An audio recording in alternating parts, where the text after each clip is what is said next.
Hello, नमस्कार, आदाब, सत श्री अकाल और अस्सलाम वालेकुम। मैं हूं मोहम्मद अहमद काज़मी, लेकर आया हूं आपका पसंदीदा कार्यक्रम आपके रूबरू। इस कार्यक्रम में हम आपको कुछ जानकार लोगों से मिलवाते हैं। मीडिया स्टार वर्ल्ड पिछले कुछ महीनों से, तकरीबन 3 महीने से मिडिल ईस्ट, इजराइल फिलिस्तीन जंग को रेगुलर कवर कर रहा है। इस बीच में कई बार ये एहसास होता है कि भारत में, देश के अंदर, अपने देश के अंदर बहुत से ऐसे वाकयात हो रहे हैं जिस पर हम तवज्जो नहीं दे पाते या वक्त की कमी की वजह से काम नहीं कर पाते। लेकिन देश के अंदर भी बहुत कुछ हो रहा है। पिछले महीनों में 5 राज्यों के इलेक्शन हुए, उसमें 3 में बीजेपी जीती और जो एक उम्मीद जग रही थी वो फिर से जरा दबी है। अभी ईवीएम के खिलाफ बड़ा एक तरह से कैंपेन शुरू हुआ है, कुछ वकीलों के जरिए, कुछ सियासी लोगों के जरिए। उसका नतीजा क्या होगा वो तो आने वाला वक्त बताएगा। इलेक्शन कमीशन ने भी उसके हक में कैंपेन शुरू कर दी है। मोदी जी देश को कहां ले जाएंगे, क्या कुछ होगा, ये बहुत बड़ा सवाल है हमारे आपके सभी के जहनों में। और इस साल लोकसभा इलेक्शन होने वाले हैं, फिर सरकार या तो जारी रहेगी या बदलेगी। इस सब में ये सवालात जहन में मुसलसल हमारे आपके आ रहे हैं कि आखिर आने वाले महीनों में देश किस तरफ जाएगा। क्या यही चाल होगी 5 साल और, या बदलेगी? इसके दरमियान कुछ वाकयात हो रहे हैं जो बहुत ही इंटरेस्टिंग है। एक तो ये कि अभी 22 जनवरी को प्राइम मिनिस्टर नरेंद्र मोदी जी धर्म गुरुओं की मर्जी के खिलाफ एक यानी राम मंदिर का की प्राण प्रतिष्ठा कर रहे हैं। प्राण प्रतिष्ठा भी बहुत ही दिलचस्प बात है। एक इंसान भगवान की मूर्ति में रूह डालने का काम कर रहा है। आखिर क्या कुछ है, इसके सियासी एंगल क्या है वो हम समझेंगे। और दूसरे ये कि एकनाथ शिंदे, जिनके हक में हाल में ही एक फैसला आया है और उन्हीं की शिवसेना को ओरिजिनल शिवसेना कह दिया गया है। उन्होंने एक बयान दिया है कि हाजी मलंग की दरगाह जो है वो एक मंदिर थी, हम उसे फिर से वापस मंदिर में बदलेंगे। क्या ये मंदिर मस्जिद, दरगाह मस्जिद, ये क्या यही खेल चलते रहेंगे? क्या हमें आपको भूख भी लगती है या नहीं? क्या हमें खाने के लिए भी चाहिए? बच्चों की तरक्की चाहिए या नहीं? देश की तरक्की चाहिए या नहीं? ये प्रायोरिटाइज करना पड़ेगा सभी को, कोई किसी भी धर्म का हो। इस सब पर बात करने के लिए मेरे साथ खास मेहमान है राम पुनियानी जी, जो बहुत ही जाने माने सोशल एक्टिविस्ट हैं, मेडिकल बैकग्राउंड है, बहुत सी किताबें आरएसएस के बारे में आपने लिखी हैं और देश के हालात को देख करके अक्सर चिंतित रहते हैं। राम पुनियानी जी, वेलकम है आपका मीडिया स्टार वर्ल्ड को, आपने हमें समय दिया। आप ये बताइए कि आप महाराष्ट्र में हैं, मुंबई में हैं, आप इसको ज्यादा महसूस कर रहे होंगे। ये एकनाथ शिंदे का बयान क्या है, पहले इस पे बात करें फिर अयोध्या पे बात करें। जी, एकनाथ शिंदे जो महाराष्ट्र के मुख्यमंत्री हैं अभी, उन्होंने करीब 2-3 हफ्ते पहले बयान दिया कि हमारे बम्बई के पास, कल्याण के पास जो हाजी मलंग की दरगाह है, वो बहुत पॉपुलर है, बहुत लोकप्रिय है, लाखों लोग उसको देखने जाते हैं। और उन्होंने बयान दिया कि भाई ये तो दरगाह नहीं, ये मच्छिंद्रनाथ का एक मंदिर था 7वीं-8वीं शताब्दी का, जिसको मुसलमानों ने एक दरगाह के रूप में बदल दिया। तो ये उनके बयान के साथ-साथ उन्होंने याद दिलाया, और वो बात मैंने भी पहले स्टडी की थी। 1990 के दशक में ये एकनाथ शिंदे के जो गुरु थे आनंद दिघे, जो उनके मेंटर थे, उन्होंने ये कैंपेन उस समय बाबरी मस्जिद के कुछ सालों बाद, बाबरी मस्जिद को गिराने के कुछ सालों बाद उन्होंने ये बात भी शुरू की थी कि हाजी मलंग की जो दरगाह है, उस पे उन्होंने कार्यक्रम चालू किया। और उन्होंने किया क्या, हर साल जो ये मच्छिंद्रनाथ जी का जो जन्मदिन है, उस दिन शिवसेना के हजारों लोग जमा होते थे और वो ऊपर दरगाह पे चढ़ के जाते थे और वहाँ प्रार्थना करते थे। तो वो प्रार्थना करके वो संदेश देना चाहते थे कि भाई ये तो हिंदुओं के देवता की जगह है और यहाँ दरगाह की कोई ज़रूरत नहीं है। तो ये तब से उन्होंने, एकनाथ शिंदे ने जब से चालू किया है, अभी जब इसने जोर नहीं पकड़ा है, सौभाग्यवश ये सुर्खियों में केवल रहा है। और इस पे काफ़ी, उस समय भी मैंने, एक रिसर्च टीम का मैं भाग था, हमने उस समय के जो गज़ेट थे उनकी भी स्टडी किया। और गजट जो थे, थाना डिस्ट्रिक्ट में ही आता है कल्याण, गजट में क्लियर कट लिखा है कि ये एक दरगाह है जो हाजी मलंग के नाम से फेमस है। जो यहाँ के हाजी मलंग जी थे, ये यमन से आए थे करीब 1000 साल पहले। उन्होंने आकर यहाँ अपनी दरगाह बनाई और लोगों को धर्म के भेद के बावजूद वो लोगों से मेल जोल करते थे, लोगों के साथ अपना अच्छा व्यवहार करते थे। तो ये जगह एक ऐसी जगह बन गई जहाँ हिंदू भी जाते हैं, मुसलमान भी जाते हैं, लोग चादर भी चढ़ाते हैं, नारियल भी फोड़ते हैं। और सबसे बड़ी बात यह है, ये जो दरगाह का ट्रस्ट है, उसके जो ट्रस्टी हैं वो गोपाल काशीनाथ केतकर हैं, एक हिंदू हैं। और जो इस दरगाह का मैनेजमेंट पिछले 8-10 पुश्तों से कर रहे हैं। कभी जब शिंदे जी का बयान आया तो उसी के जो वंशज हैं, ये केतकर जी के जो, तो उन्होंने कहा कि ये बात बिल्कुल गलत है, ये तो हमेशा से दरगाह रही है, सदियों से दरगाह रही है और यहाँ हिंदू मुसलमान दोनों का स्वागत है, धर्म के भेदभाव के बावजूद। जैसे कि आम सूफी संतों की जो जगह रहती है उसमें तो दोनों लोग जाते हैं, हिंदू भी जाते हैं, मुसलमान भी जाते हैं। तो बोले इसको जो एकनाथ शिंदे इस प्रकार से कोशिश कर रहे हैं, ये एक बहुत गलत कोशिश है और ये हमारी जो मेल जोल की परंपरा है और खास तौर से हाजी मलंग तो इसके लिए बहुत फेमस है। मैं आपको बताऊं कि वहाँ कल्याण में रोज हजारों यात्री नीचे, ये क्योंकि पहाड़ पे है, सभी लोग जा नहीं सकते, तो कुछ लोग बस से जाते हैं, फिर पैदल जाते हैं।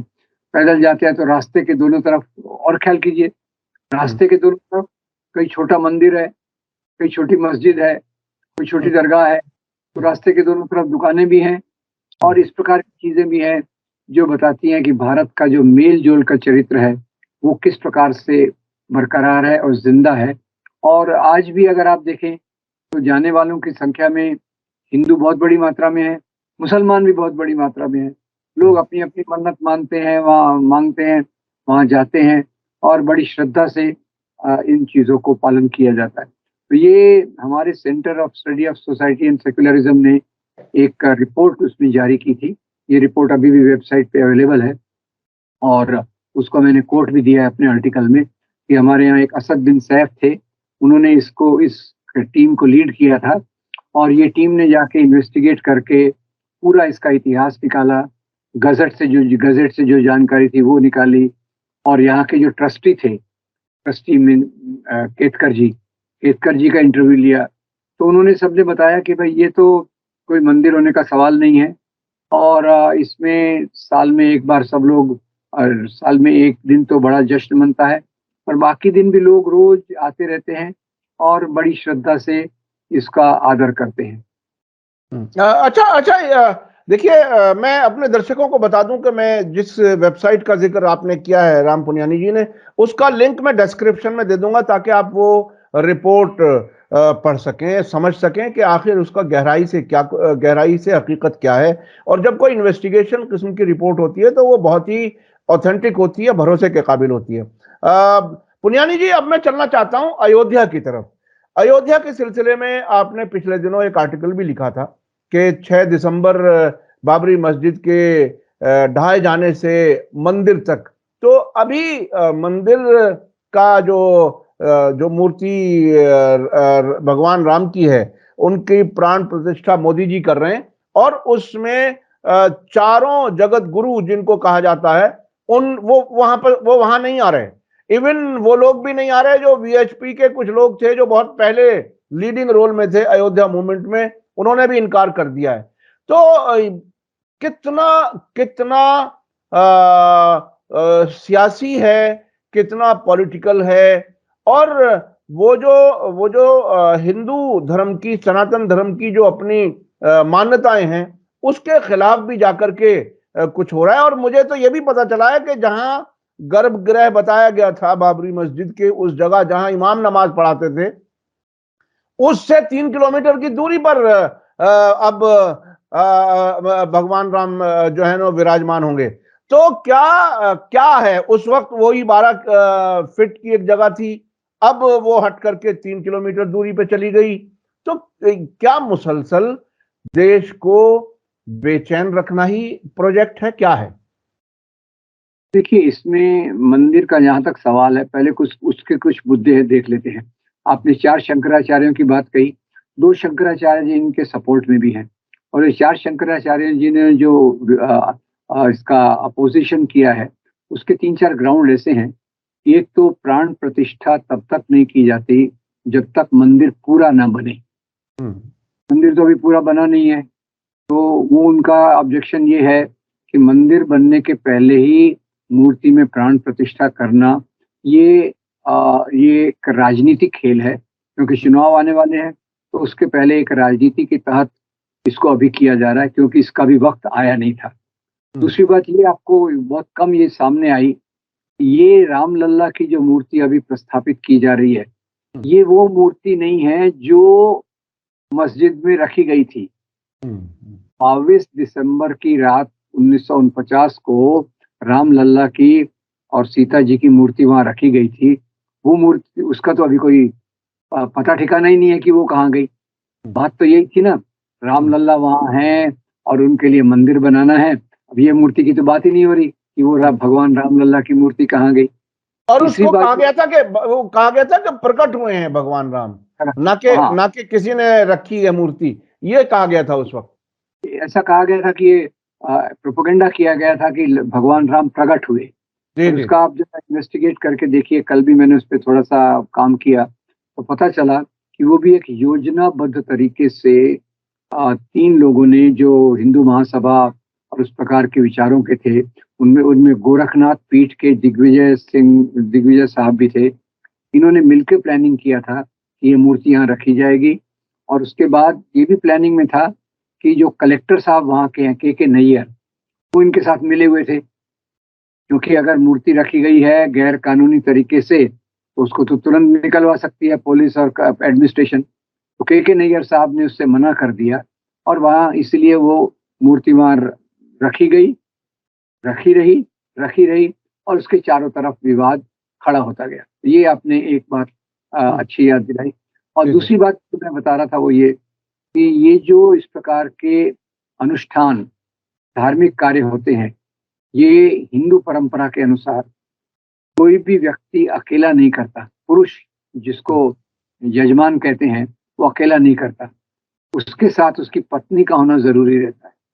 हुँ, हुँ, और कुछ-कुछ लोग ये भी बात कर रहे हैं कि एक भगवान राम की मूर्ति को प्रस्थापित किया जा रहा है, जिन्होंने अपनी पत्नी को रावण से छुड़ाने के लिए एक बहुत बड़ी लड़ाई लड़ी। जी, जी। और दूसरा ऐसा व्यक्ति प्राण प्रतिष्ठा कर रहा है, जिसकी पत्नी तो है, पर उसका कोई पता ठिकाना नहीं है। तो ये हुँ, 3-4 बातें समाज में इस प्रकार से चल रही हैं और जो सनातन जिसको ये कहते हैं हिंदू धर्म में पत्नी का होना इस प्रकार के अनुष्ठान के लिए बहुत ज़रूरी रहता है।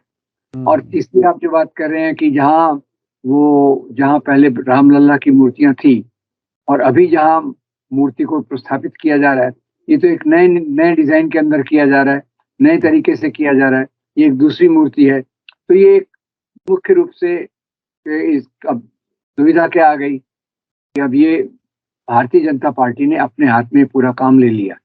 हुँ, वास्तव में सरकार का काम इस प्रकार की चीज़ों को करना नहीं होता। इसलिए मैं आपको सोमनाथ मंदिर की याद दिला दूँ। हुँ, हुँ, सोमनाथ मंदिर भी जब बनाया गया था, तो कई लोगों ने माँग के रखी थी कि सरकार इसको बनाए। तो महात्मा गांधी जी ने कहा सरकार इसको क्यों बनाएगी? ये तो सर्व समाज का काम है। और महात्मा गांधी ने पूरी तरह से विरोध किया था कि सरकार ने इसके लिए कोई चंदा, कोई पैसा, किसी प्रकार का खर्चा नहीं करना चाहिए।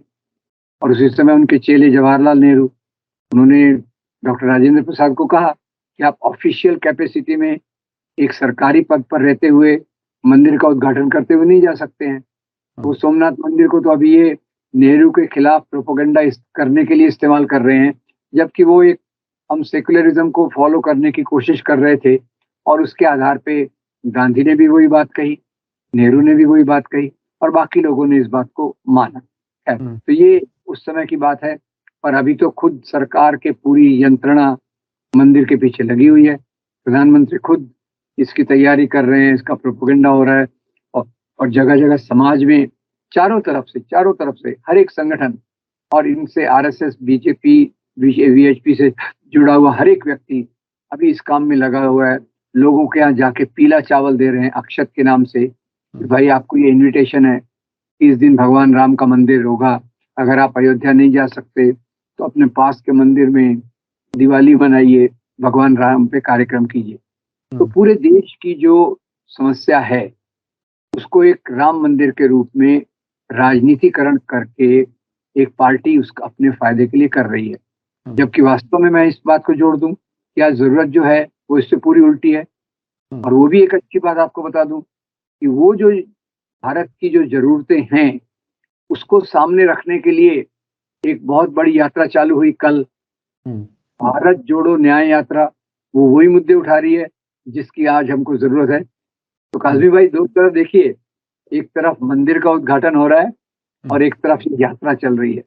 मंदिर का उद्घाटन करके ये संदेश दिया जा रहा है कि हमारा मुख्य मुद्दा मंदिरों से जुड़ा हुआ है और रोजी रोटी और हमारी समस्याएं, हमारा जस्टिस कोई मायना नहीं रखता। और उस समय मुझे अच्छा ये बताते हुए लगता है कि भारत जोड़ो न्याय यात्रा भी चल रही है। भारत जोड़ो न्याय यात्रा तो न्याय की बात कर रही है कि भाई समाज में न्याय नहीं हो रहा, SC ST के प्रति न्याय नहीं हो रहा, आदिवासियों के साथ न्याय नहीं हो रहा, अल्पसंख्यक मुसलमानों और क्रिश्चियंस के साथ न्याय नहीं हो रहा, औरतों के साथ न्याय नहीं हो रहा और बेकार नवयुवकों के साथ न्याय नहीं हो रहा, उनको नौकरियां नहीं दी जा रही।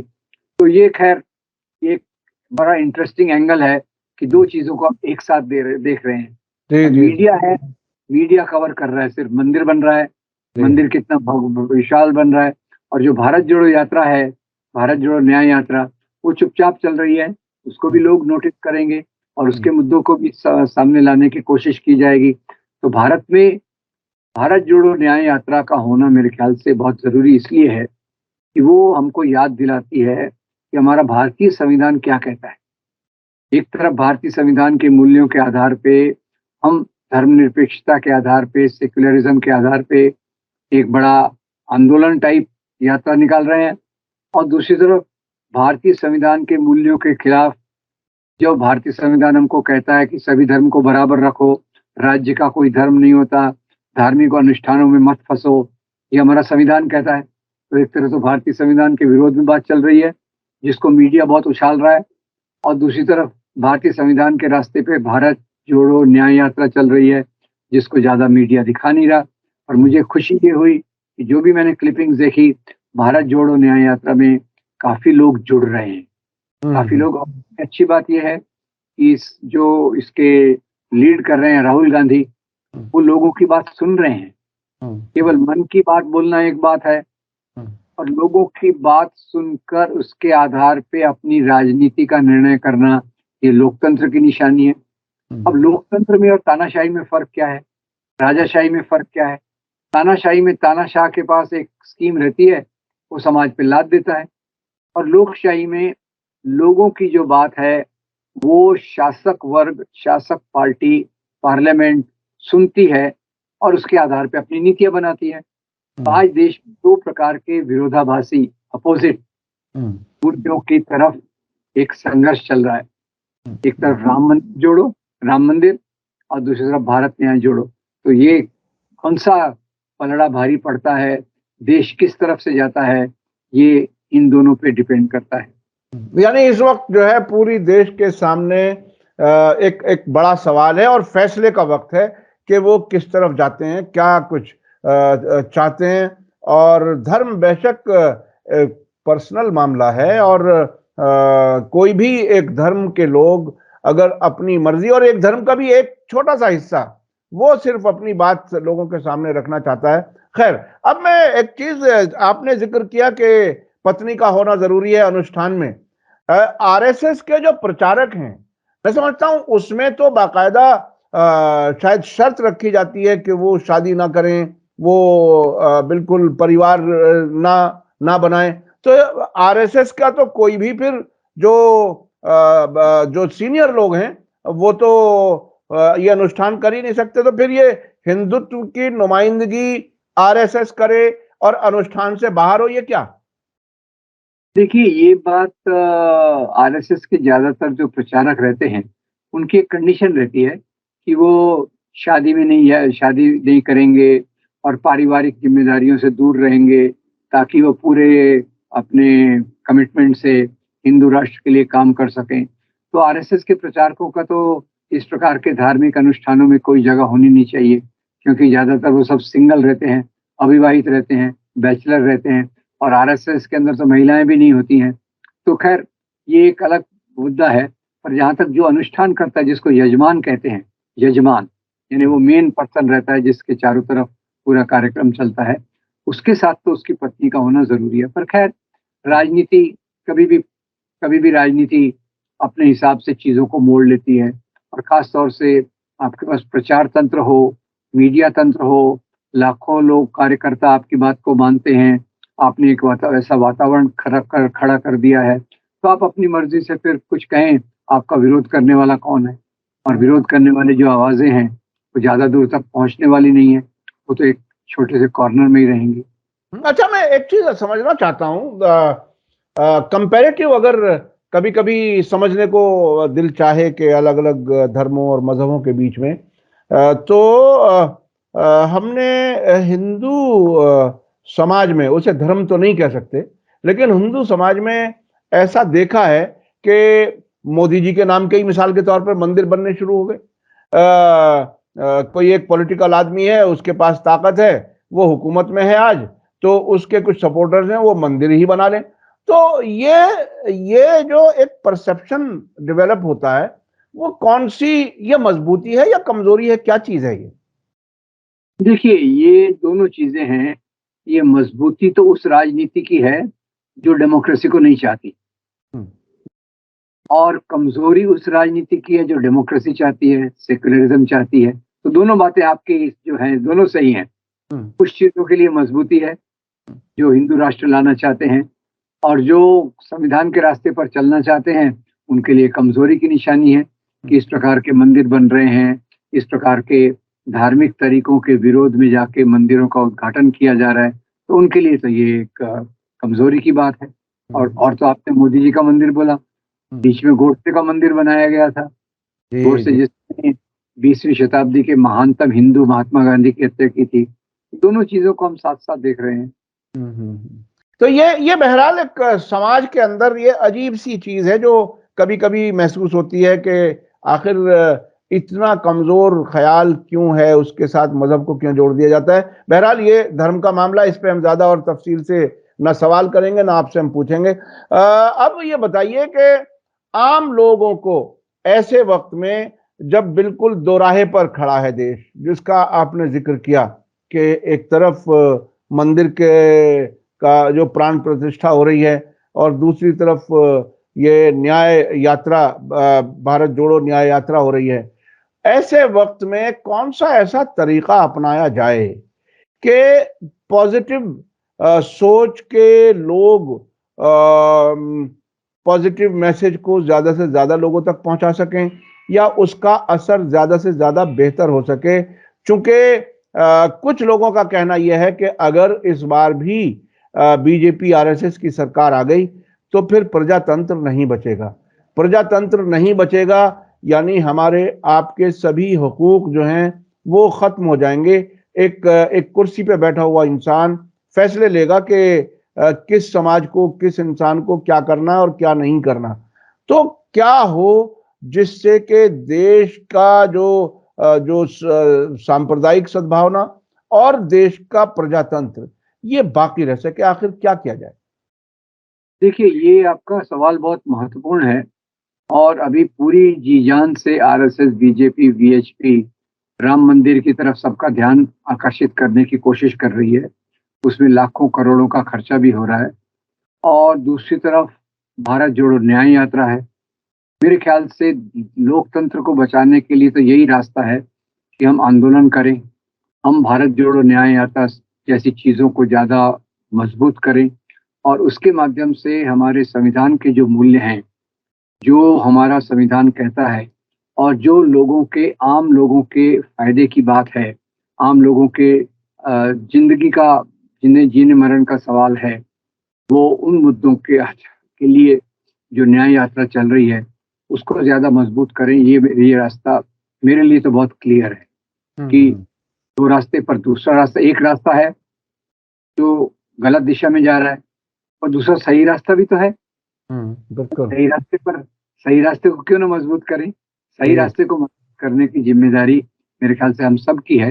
वो किसी एक पार्टी का मामला नहीं है, ये उन सब लोगों का मामला है जो भारत की उस आइडिया ऑफ इंडिया, जो आजादी के आंदोलन के साथ निकली, जो भारतीय संविधान में जिसकी आत्मा है, उस आइडिया ऑफ इंडिया को मजबूत करने वाला दूसरा कार्यक्रम भी है। हम उस कार्यक्रम को मजबूत करने की कोशिश करें जितनी तरह से हो सके। वही मेरे ख्याल से देश के लिए एक अच्छा रास्ता रहेगा। जी, बहुत बहुत शुक्रिया राम पुनियानी जी, आपने हमें समय दिया। और ये बहरहाल ऐसा वक्त ज़रूर है कि संजीदगी से गौर करने की ज़रूरत है। सिर्फ कुछ नारों में बहक जाना या अपने बच्चों के बारे में ना सोचना, अपने समाज के आसपास न सोचना, ये कितनी अपने आप में खतरनाक बात है कि पड़ोसी पर भरोसा ना रहे, हिंदू मुसलमान पर भरोसा ना करे, मुसलमान हिंदू पर भरोसा ना करे। आखिर हर आदमी अकेला अकेला इस आग में झुलस करके मर जाए या एक दूसरे को गले लगाए, ये एक बहुत बड़ा सवाल है। और मैं समझता हूं मोहब्बत और गले लगाने से के अलावा कोई रास्ता नहीं है। ये जिसे कहते हैं ना म्यूचुअल सर्वाइवल, उसके लिए बहुत ही जरूरी है। सियासी पार्टियां आएंगी जाएंगी, बहकाएंगी टहलाएंगी और अपने अपने जो है वो बड़े बड़े लोगों की जेब में पूरा देश पहुंचा करके कहां गायब हो जाएंगी। ये जो सियासी पार्टियों के हर डिस्ट्रिक्ट पर बड़े बड़े दफ्तर बने हैं, उनको जिंदा रखने के लिए क्या फंड्स इकट्ठे किए जा रहे हैं उस वक्त के लिए जब वो सरकार में नहीं रहेंगे। आखिर क्या कुछ है, इस सब को समझने की जरूरत है। और ये सब हमारे आपके जेब के पैसे से ही जा रहा है। एक मिसाल आखिर में मैं बता दूं, याद आ गई तो, एयर इंडिया जब बेचा गया, एयर इंडिया का हेडक्वार्टर का जो मुंबई में ऑफिस है, सिर्फ उसकी इमारत की कीमत भी अगर लगाई जाए, उस कीमत से भी कम में वो पूरा एयर इंडिया बेच दिया गया, जिसके दुनिया भर में ऑफिसेज हैं। पूरी दुनिया में हवाई जहाज उड़ रहे हैं और हवाई जहाज करोड़ों में होता, सैकड़ों करोड़ में, और ऐसे बेच दिया गया जिसका कोई पूछने वाला नहीं। इस बेदर्दी से मुल्क का नुकसान किया जा रहा है। इसी सरकार के दौरान आंखें खोलने की जरूरत है। हमारे आपके सबके जेब के पैसे से ये सब कुछ हो रहा है और हमें देखने पर मजबूर कर दिया जा रहा है, और सिर्फ मंदिर मस्जिद के उलझावे में फंसा करके, और आखिर ना मंदिर मिले ना मस्जिद मिले ना पेट भरे। क्या ऐसी हालत में हमें खामोश रहना चाहिए? इस सब पर जरूर ये एक बड़ा सवाल है जिस पर हमें गौर करने की जरूरत है। बहुत बहुत शुक्रिया। इसी के साथ मुझे दीजिए इजाजत। धन्यवाद, शुक्रिया। जय भारत, जय हिंद। मीडिया स्टार वर्ल्ड के और वीडियो देखने के लिए हमारे चैनल को सब्सक्राइब करें और सीधे नोटिफिकेशन पाने के लिए बेल आइकन दबाएं। और अगर हमारी खबर सच्ची और अच्छी लगे तो अपने व्हाट्सएप, इंस्टाग्राम, फेसबुक और ट्विटर अकाउंट पर जरूर शेयर करें।